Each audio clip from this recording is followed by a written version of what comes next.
Біз мына Атырау асарлықтар осы жерге жиналып, асарды қолдау үшін келіп отырмыз. Енді Нұрбол Маратұлын біздер бостандыққа келіп, осы асарымызды ары қарай жалғастыруға сұраймыз.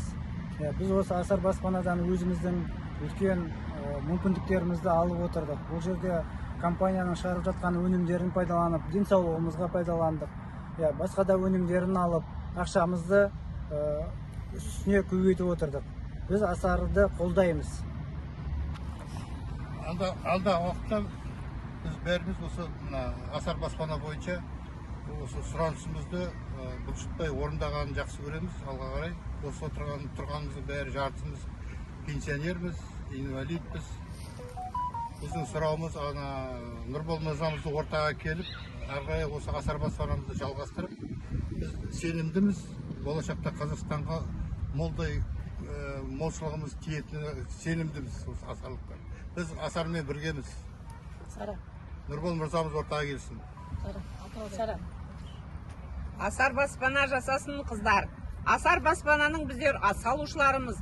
Асар баспананың әр уақытта бізге қолдау көрсетіп отырған жақсы көреміз.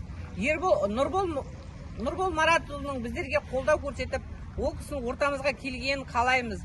Біз асар баспанада ешқандай қиындық көрген адамдар емеспіз.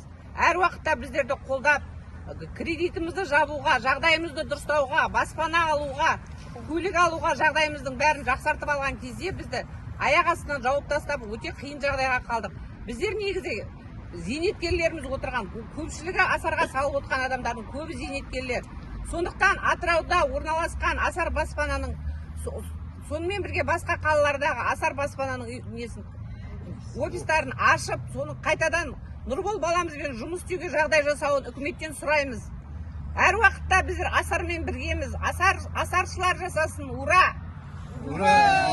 Асарды қолдаймыз. Біз Нұрболмен біргеміз. Біз біргеміз. Бостандық сұраймыз. Біз Нұрболға бостандық сұраймыз.